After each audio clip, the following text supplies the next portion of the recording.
Welcome to Across the Aisle. My name is Gail Garbrandt, and I'm so glad that you joined us. The show is on Tuesdays at 7:30 p.m.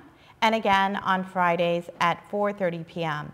If you are unable to tune in and watch during those times, you can also catch us on WJERTV2.com and look under Across the Aisle. You can also find the show on YouTube, not only this season, but also last year's show. As most of you know, we are in a very exciting political year. This is the year that we elect the President of the United States. So it's hard to escape all of those continuing debates on television and all of the colorful characters that have emerged in this road to the White House.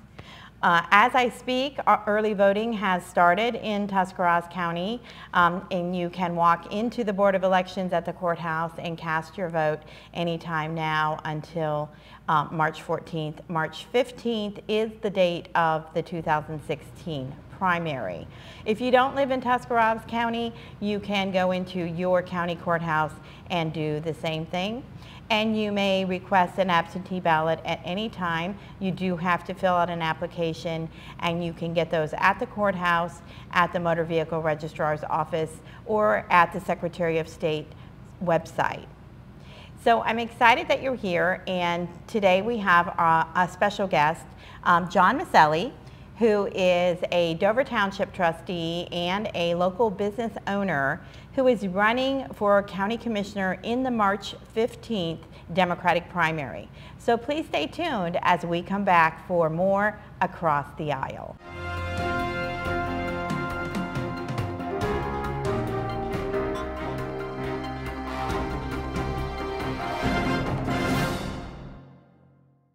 WJER and TV2 would like to introduce you to a new website, WJERTV2.com, where you can watch exciting high school football, soccer, and volleyball replays from TV2 Sports on your home computer, smartphone, or tablet. Also watch the latest episodes of TV2's original programming, Sports Talk, The Garden Girl, The Not So Shy Chef, Off the Record, and Medical Minutes, as well as catch up on local community news and search for local businesses. So make sure to check out the new WJERTV2.com community website where everything's local.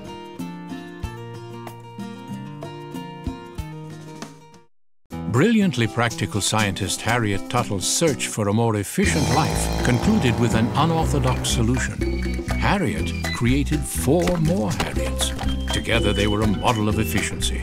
However, while identical, they had their own interests and their own retirement plans, each customized with a Raymond James financial advisor, allowing them to enjoy life separately and together. Life well planned. See what a Raymond James advisor can do for you.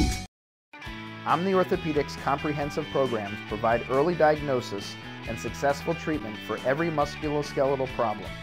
With more than 30 years of orthopedic experience, their physicians offer patient-centered treatment for all ages. From evaluation to rehabilitation, your treatment plan is designed around your needs. Omni Orthopedics specializes in sports medicine, the spine, physical medicine and rehabilitation, foot and ankle, and hand surgery. If pain makes activities like climbing stairs, standing or walking a challenge, turn to the home team at Omni Orthopedics. Their mission is to provide you with the highest quality and most advanced orthopedic services so you can get back in the game. Located in the Oxford Medical Arts Building, Omni offers a full-service facility including digital x-ray and physical therapy. So there's no need to travel when quality care is so close to home. Omni Orthopedics, setting the standard in orthopedic care.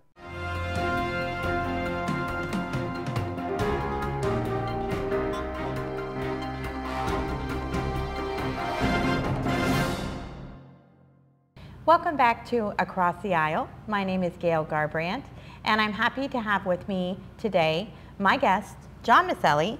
Mr. Miceli is a local business owner. He is also an elected Dover Township trustee, and he is the only he's in the only contested Democratic primary race March 15th.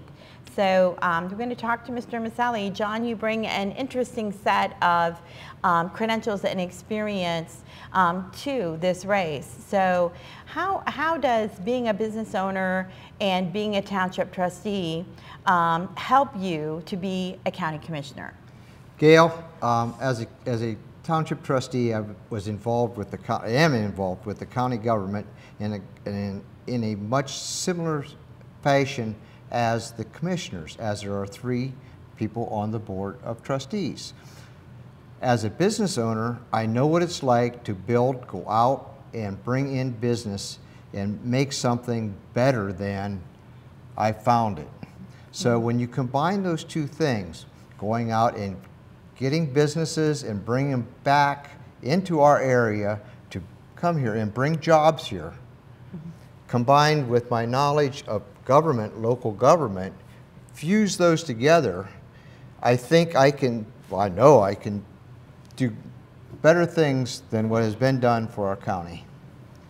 To go deeper into that would be like saying, for instance, I've been on the park board, and I'm very interested in the park systems. And at no cost, very little cost to our county, I might add. We went out and got grants. I was part of the founding.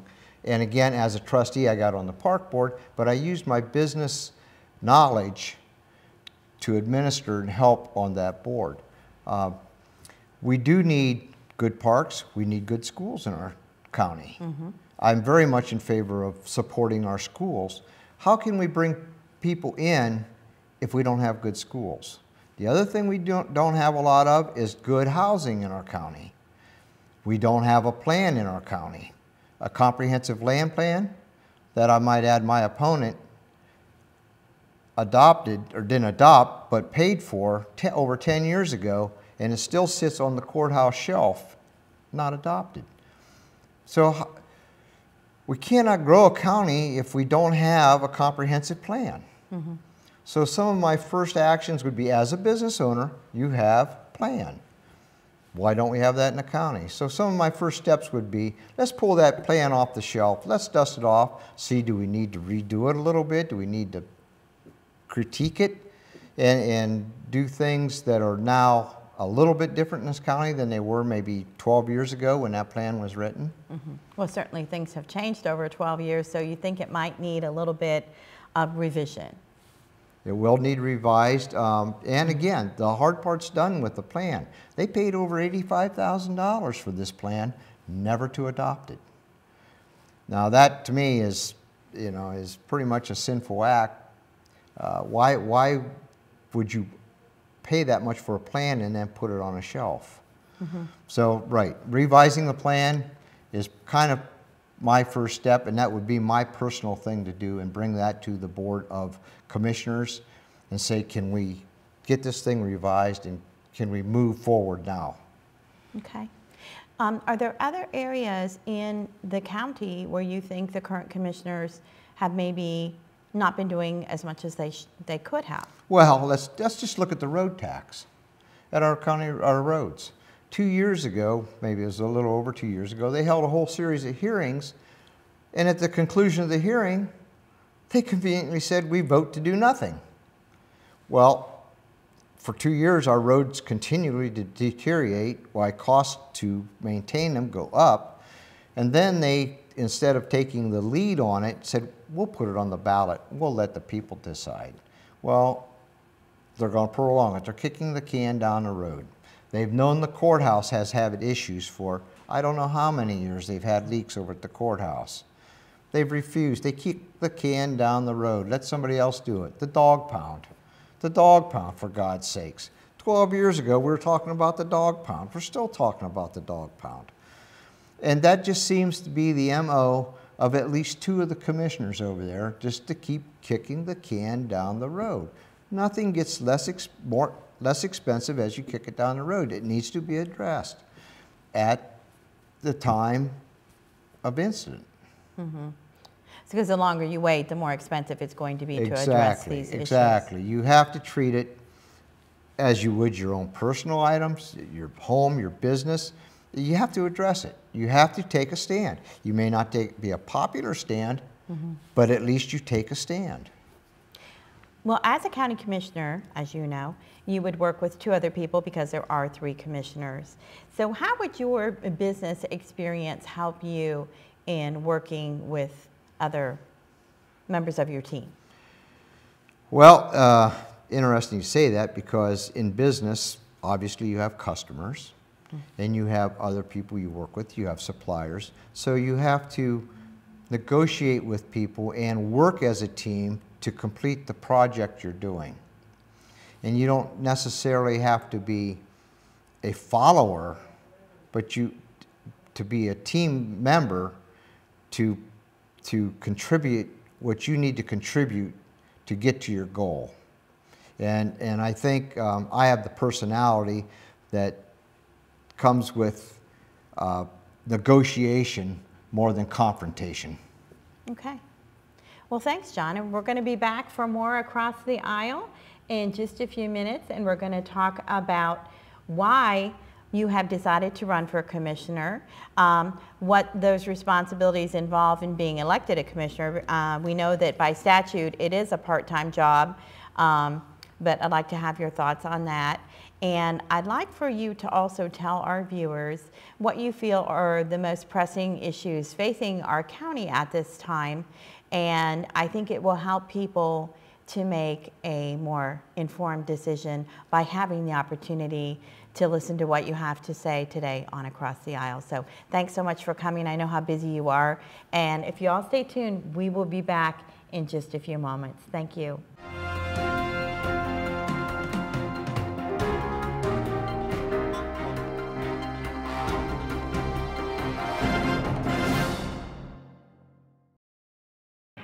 Hi, I'm Elaine Miller with Naturally Green Cleaning Service. My company serves both commercial and residential clients. We do general cleaning, spring and fall, empty homes to get them move-in ready, and final cleans for new construction. We use eco-friendly cleaning products that leave your home or office fresh, clean, and safe for you, your family, pets, or coworkers. Our focus at Naturally Green is to provide excellent customer service paired with outstanding work to build a relationship of trust with you, our clients. Having served the area 4+ years, we have had many referrals and testimonials that you can access on our website at www.naturallygreencs.com. Our work sells itself, therefore we have never had any contracts even with our largest commercial accounts. Call us today for your free quote and see what makes our company stand out. Meyers & Miller Podiatry provides complete foot and ankle care to patients of all ages. The practice was established in 2000 by Dr. Adam Meyers and has grown to include Dr. Andy Miller in 2007, Dr. Jason Bakich in 2010, and most recently Dr. Kristen Henry in 2015. Our core values of respect and honesty are the basis for how we manage our practice, and we continue to grow by building relationships with our patients in order to better serve their needs. Meyers & Miller Podiatry serves Tuscarawas and Holmes counties with offices in Dover, Sugar Creek, Newcomerstown, Millersburg, and our newest location in Yorksville. Let's get started with building our relationship. WJER and TV2 would like to introduce you to a new website, WJERTV2.com, where you can watch exciting high school football, soccer, and volleyball replays from TV2 Sports on your home computer, smartphone, or tablet. Also watch the latest episodes of TV2's original programming, Sports Talk, The Garden Girl, The Not So Shy Chef, Off the Record, and Medical Minutes, as well as catch up on local community news and search for local businesses. So make sure to check out the new WJERTV2.com community website where everything's local.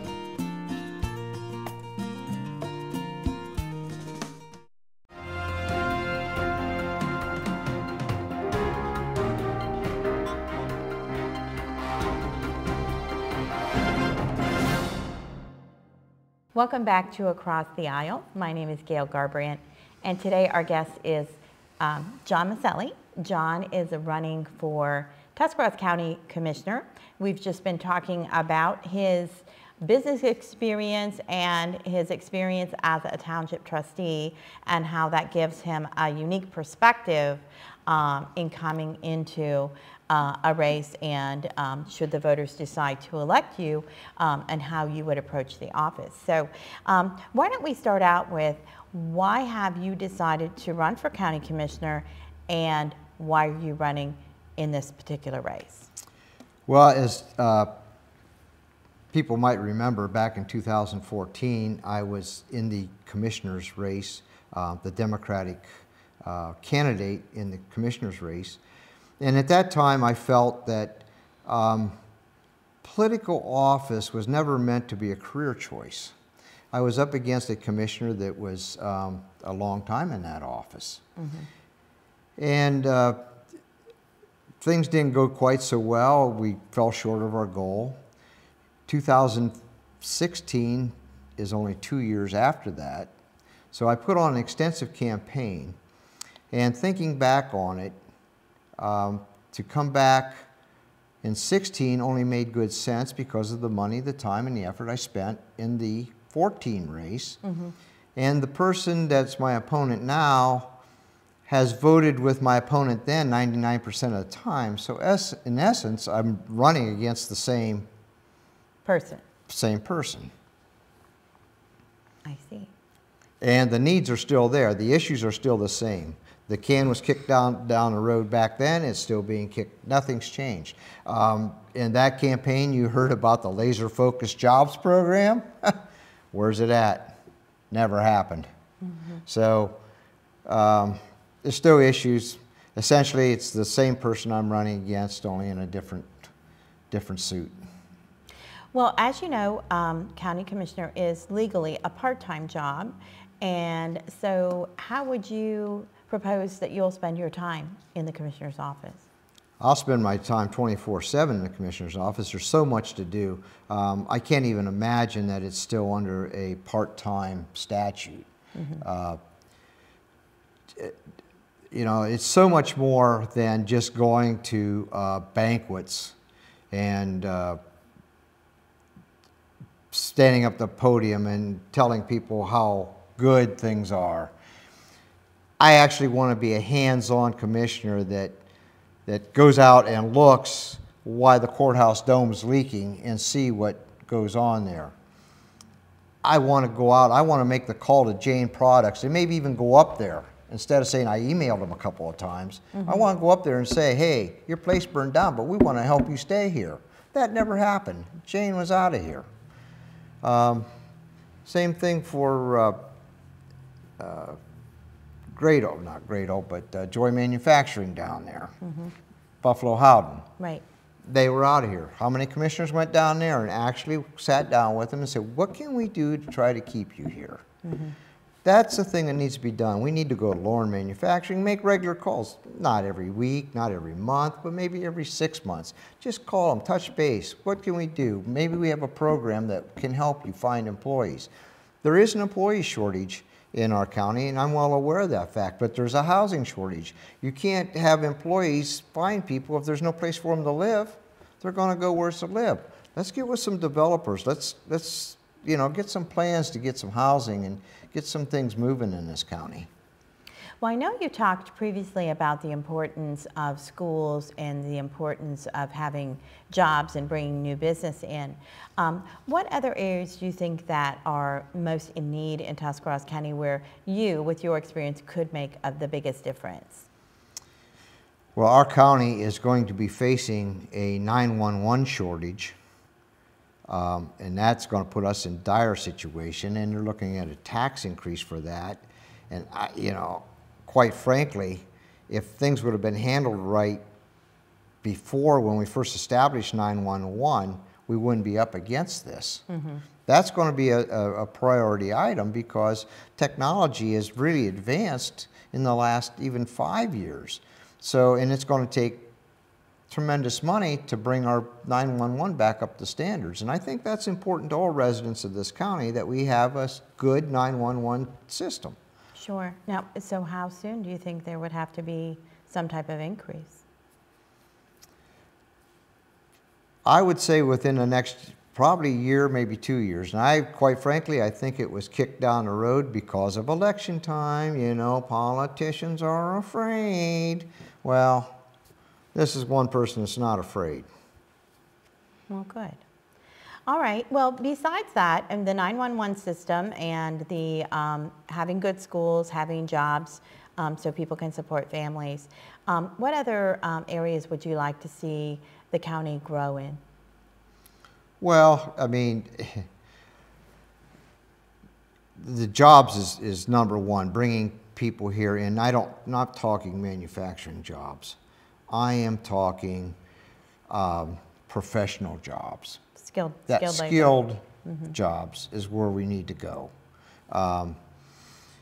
We need to spur our building down here and get our industrial parks moving so that we can employ the tradespeople that it takes and keep, you know, we have a laborers union down in Newcomers Town.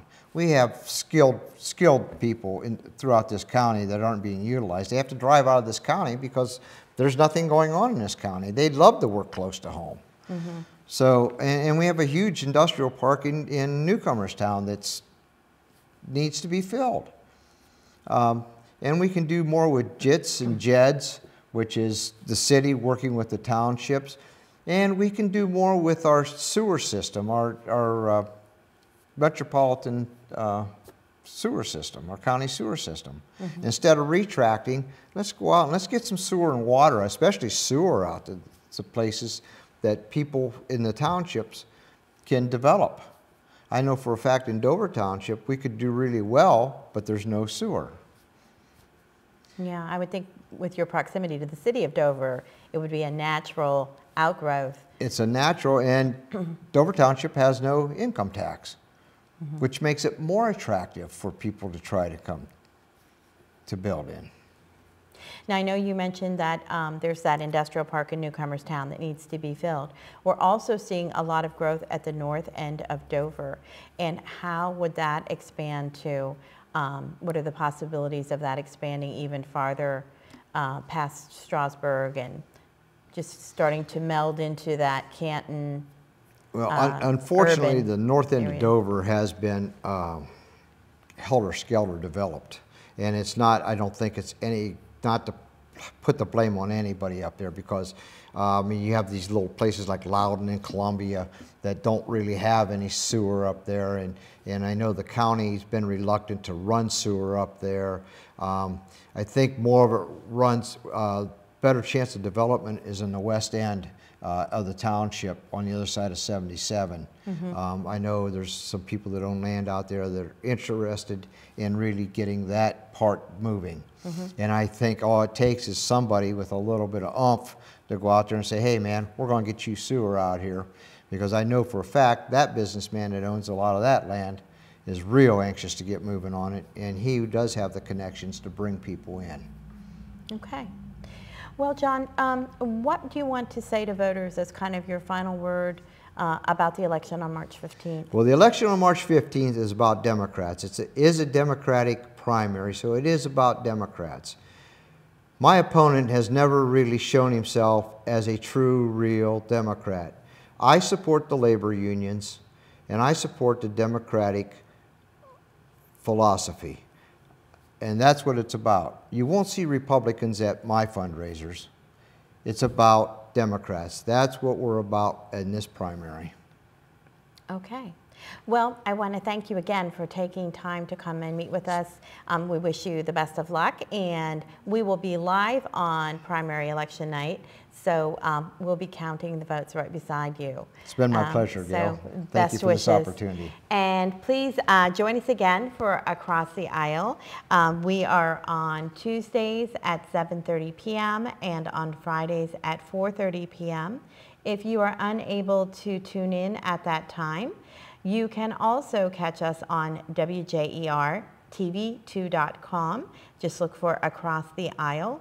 You can also go onto YouTube and look for Across the Aisle TV2, New Philadelphia, Ohio. So for all of us here at TV2 Digital Marketing, thanks for watching and have a pleasant evening.